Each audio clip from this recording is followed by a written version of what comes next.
50 point नीचे जाके बन गया। तो मैं तो ये देख रहा हूँ कि बहुत शानदार रिकवरी हुई है। रिकवरी दो सेक्टर्स की वजह से हुई है, एनर्जी और मेटल। पिछले एक हफ्ते में मेटल में काफी गिरावट देखने को मिली थी, लेकिन कल तगड़ा बाउंस बैक था उसमें। फेरस नॉन फेरस दोनों तरीके की मेटल्स के स्टॉक्स में तेजी देखने को मिली।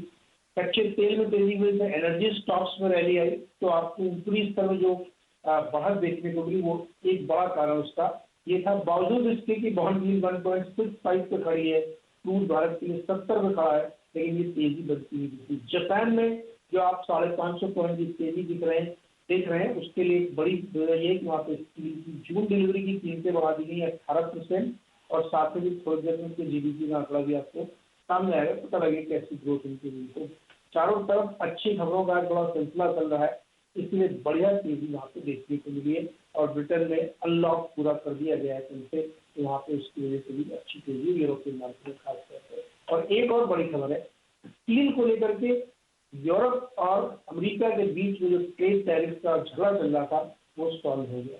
तो चारों तरफ से खबरें अच्छी नहीं चल रही।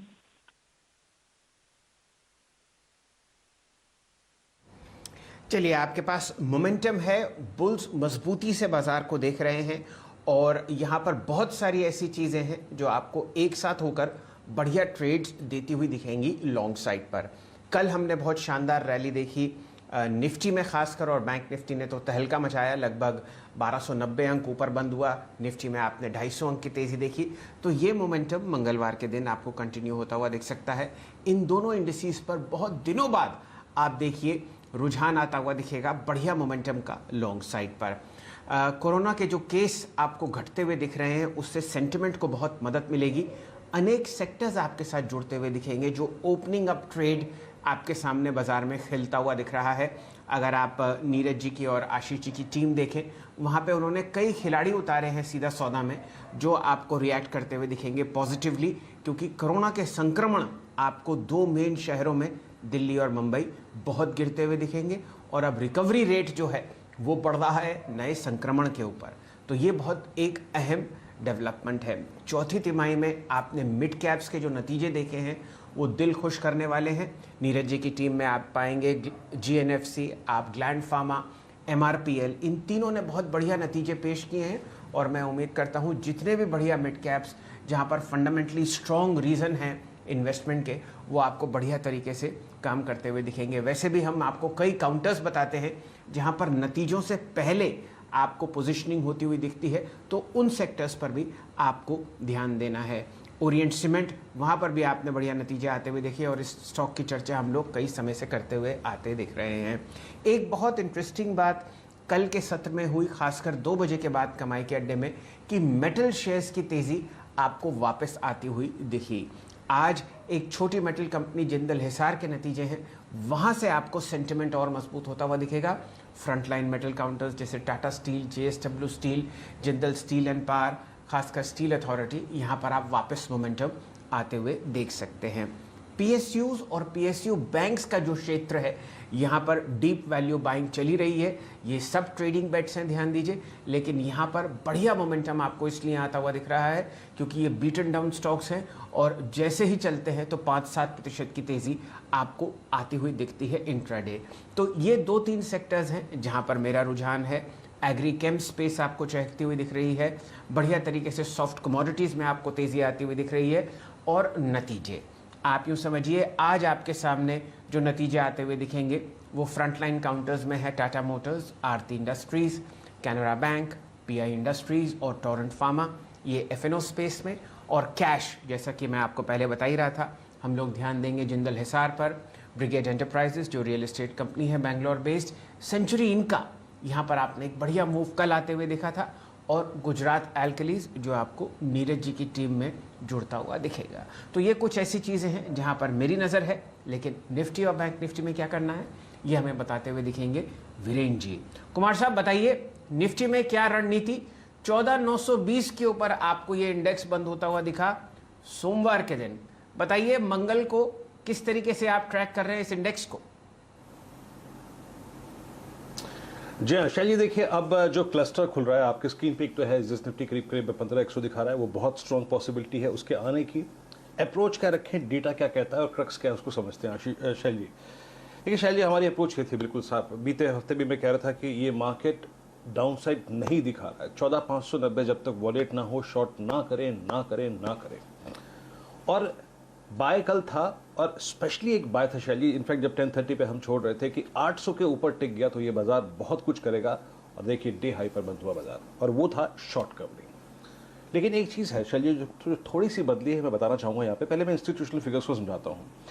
देखिए, निफ्टी कल सारे एवरेज के ऊपर क्लोज हुआ और टेक्निकली एक बहुत अच्छी स्थिति में क्लोज हुआ, और जिसे कह सकते हैं कि एक समझ लीजिए कि चार्ट लेके आइएगा, 17 फरवरी से लेकर अब तक की, यानी कल तक की जो स्लोपिंग डाउनवर्ड ट्रेजेक्टरी है उसका एक ब्रेकआउट देने के बेहद शानदार कगार पे है। यानी जो कल हुआ उसको छोड़ दीजिए, लेकिन अभी क्या होने वाला है वो है फ्रेश ब्रेकआउट। वो क्या, वो लगभग फरवरी, मार्च, अप्रैल, मई की 4 महीने की कंसोलिडेशन जोन का फ्रेश ब्रेकआउट। उसमें क्या भूमिका निभाएगा शैल जी? आप तो एक चीज़ नोट करी होगी, बहुत से लोग ये पूछ रहे हैं कि भाई एफआईएस की सेलिंग की फिगर है। ये मत ध्यान दीजिए, ध्यान ये दीजिए कि वो एग्जैक्टली मोमेंटम वाइज क्या कर रहे हैं। कल जब हम इसी वक्त डिस्कशन कर रहे थे तो क्या था फैक्टर, एफआईएस की कैश की सेलिंग थी, लेकिन क्या हुआ था, उन्होंने इंडेक्स बाय किया था। क्या हुआ था, उन्होंने 84,000 कॉल लॉन्ग की थी। आज क्या किया है शैल जी, 2200 करोड़ रुपए की कैश में सेलिंग है, लेकिन इसको कंपेंसेट कर दिया डीआईएस की बैंक ने 1948 करोड़ रुपए की। लेकिन जब आप डेरिवेटिव्स में आते हैं, वायदा कारोबार में आते हैं, तो यकीन मानिए एफआईएस के स्टैट्स ये इंडिकेट करते हैं शैल जी कि ये मोमेंटम कंटिन्यू करेगा। कैसे? इंडेक्स बाय किया 886 करोड़ रुपए का, ध्यान दीजिएगा फिगर्स पे please, 7300 contract long, 7300 contract long और 2200 contract short cover, that's good. Stock future अगर आप देखिए खरीदा 1000 करोड़ रुपए का शैल जी, 12,000 कॉन्ट्रैक्ट लॉन्ग और 1500 कॉन्ट्रैक्ट शॉर्ट कवर। यानी बड़ी चीज क्या है शैल जी, उन्होंने कैश सेल किया, लेकिन उन्होंने इंडेक्स बाय किया, उन्होंने स्टॉक फ्यूचर बाय किया, लेकिन बाय के क्वांटम में एक चीज आपने ध्यान दी होगी कि शॉर्ट कवरिंग उतनी नहीं थी। यानी अभी एक शॉर्ट कवरिंग का बड़ा ट्रांच पेंडिंग है, ये बात मैं यहां पे एस्टेब्लिश करना चाहता था। और एक और चीज जो हमें ध्यान देनी है शैल जी, वो ये है कि एफआईएस ने कल 67,000 पुट शॉर्ट करी है। That's interesting, that's positive and that's critical. ये बहुत महत्वपूर्ण फैक्टर है कि जिस लेवल को हम कल छोड़ के आए वो एक इंपॉर्टेंट बेस के तौर पे काम करेगा, क्योंकि कल 67,000 पुट बिकी हैं और कॉल शॉर्ट कवर हुए हैं।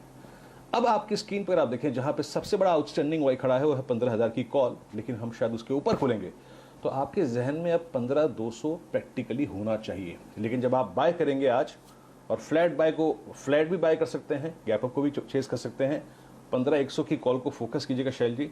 लेवल्स ऊपर मेरे स्क्रीन पर लिखे हुए हैं, पहले 15,010, उसके ऊपर 15,068 और फिर 15,110 और फिर 15,200 का जोन खुलेगा। सबसे बड़ी चीज ये है कि हम 3 महीने की 4 महीने की स्लोपिंग डाउनवर्ड चैनल का ब्रेकआउट देने जा रहे हैं। तो फ्रेश पर्सपेक्टिव रखिए निफ्टी पर लॉन्ग का, और जो 590 का लेवल था ना शैल जी, जिसको हम काफी महत्वपूर्ण मान रहे थे, वो खिसक के अब ऊपर आ गया है, वो आ गया है 690 और 728 शैल जी। चलिए, तो 14,730 एक बढ़िया सपोर्ट है, और क्योंकि मैं बहुत ही ऑप्टिमिस्टिक इंसान हूं, मैं ये मान के चलता हूं कि 15,200 के आसपास आपको निफ्टी इस हफ्ते आता हुआ दिखेगा। चर्चा करते हैं बैंक निफ्टी की। 4 डिजिट की आपने रैली देखी कुमार साहब, कल ये इंडेक्स आपको 1300 अंक के आसपास ऊपर बंद होता हुआ दिखा, और कमाल की बात यह है 12 में से 11 ऐसे स्टॉक्स थे जहां पर आपने ताबड़तोड़ तेजी देखी। सबसे ज़्यादा दिल को तसल्ली दे रहा है लगभग 6.5% का इजाफा स्टेट बैंक ऑफ इंडिया में। इस हफ्ते यहाँ के नतीजे भी हैं, तो इस काउंटर पर आपको ध्यान देना है, लेकिन ओवरऑल बैंक निफ्टी पर क्या नजरिया रहेगा ये आपको बताते हुए दिखेंगे वीरेन जी। जी शैल जी, अमूमन अगर आप देखिए यही यहाँ पे भी क्रक्स ये था, कल अगर आप देखिए इंडेक्स 200 EMA के नीचे ट्रेड कर रहा था, लेकिन क्रिटिकल फैक्टर ये था कि 2 इंपॉर्टेंट स्टॉक फ्यूचर्स ने शुरुआत बेहद शानदार करी, एसबीआई और आईसीआईसीआई बैंक, और उन्होंने वो जो शॉर्ट कवरिंग का जो अगर आप देखें जो कहीं ना कहीं वेव था वो एंटायर बैंकिंग स्प्रेड कर दिया। एक बड़ी चीज़ है शैल जी कि कोविड की बड़े रिड्यूस्ड फिगर से बैंक निफ्टी को बहुत कंफर्ट मिला है, स्पेशली अगर आप देखें जो वीकेंड पे फिगर आई और जो जिसका सुबह अगर आप देखें आपने बहुत शानदार तरीके से डिस्क्राइब भी किया। शैल जी, कल के सेशन की उपलब्धि ये थी कि कल का लो था 100-day एक्सपोनेंशियल मूविंग एवरेज। कल के सेशन की उपलब्धि ये थी कि इसने खुलते ही साथ उस क्रिटिकल लेवल को पार किया जो कि ट्रेडर्स के लिए